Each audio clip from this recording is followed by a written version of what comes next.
কি রে, তুই কি মানুষের বাঁশের পাতা দিবি? মানুষে ফুল দেয়। কি সুন্দর পরিষ্কার করে রাখছে, পাতাগুলো সব ঝাড়ু দিছে, ঝাড়ু দিয়ে পরিষ্কার করে রাখছে। পরিষ্কার করে রাখলে কি মশা হয় না? না, না, এই জন্য পরিষ্কার করে রাখছে। আমাদের দিনাজপুর গ্রাম বলে কথা।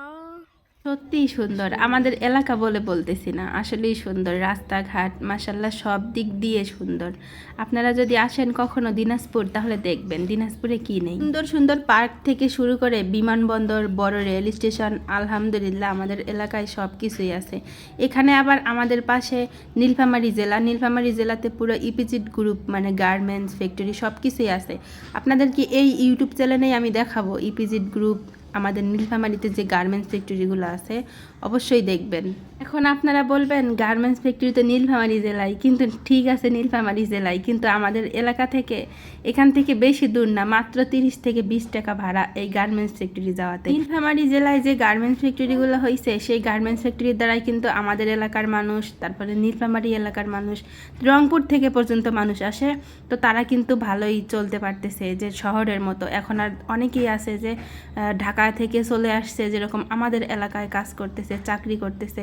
এগুলো দেখে আমার খুব বেশি ভালো লাগতেছে যে আমাদের এলাকার আশেপাশে হলেও আমাদের দিনাজপুর জেলা, তারপরে নীলফামারী জেলা মাশাল্লাহ সব দিক দিয়ে উন্নত, পুরো একটা শহরের মতো। যাই হোক, নিজের এলাকার অনেক প্রশংসাই তো করলাম, কিন্তু ছোটবেলার স্মৃতি কতগুলো মনে পড়ে গেল এই বাঁশবাগানে এসে।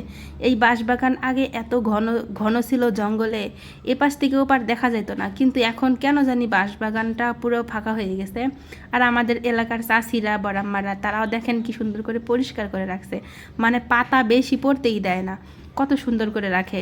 বিকেল টাইমে হলে কিন্তু এখানেই সবাই বসতে পারে। আর বাঁশবাগানে যে ঠান্ডা, এটা তো বলার বাহিরে, যে গ্রামে থাকে সেই একমাত্র বুঝতে পারবে। আর এখন তো অনেকেই বলে গ্রামের মানুষ গাইয়া, গ্রামে থাকে না, গ্রামের মানুষ নাকি ভালো না, নোংরা খ্যাত, অনেক কথাই বলে। আমার কাছে আবার শহরের থেকে গ্রামটা বেশি ভালো লাগে। অনেকে তো শহরে জায়গা কিনতেছে যেন শহরেই থাকবে, শহরেই নাকি তাদের জন্য ভালো, গ্রামের মানুষ নাকি ভালো না। কিন্তু আসলে কি, থাকতে জানলে সবখানেই থাকা যায়, সবখানেই ভালো।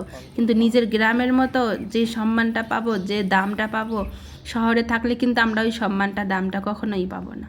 যাই হোক, যার যেখানে থেকে ভালো লাগে সে ওখানেই থাকবে। তো এখানে দেখেন আমার ছোটো বোনটা বাঁশের পাতা দিয়ে নৌকা বানাই দেখাইতেছে যে আপু দেখ, আমি না বাঁশের পাতা দিয়ে নৌকা বানাইতে পারি, চুড়ি বানাইতে পারি। কিন্তু ও তো জানে না, ওর আগে আমরা এগুলা দিন পার করে আসছি।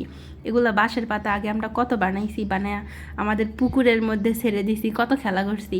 আর বাঁশের যে একটা নলের মতো কি জানি একটা হয় নাকি, ওটা দিয়ে তো আমরা অনেক চুড়ি বানাইতাম। আমি তো অনেক খেলছি এগুলো দিয়া।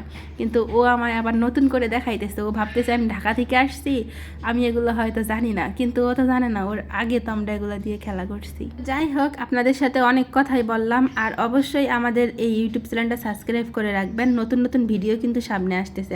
আপনারা দেখলে আপনাদের কাছে অবশ্যই ভালো লাগবে। খোদা হাফেজ।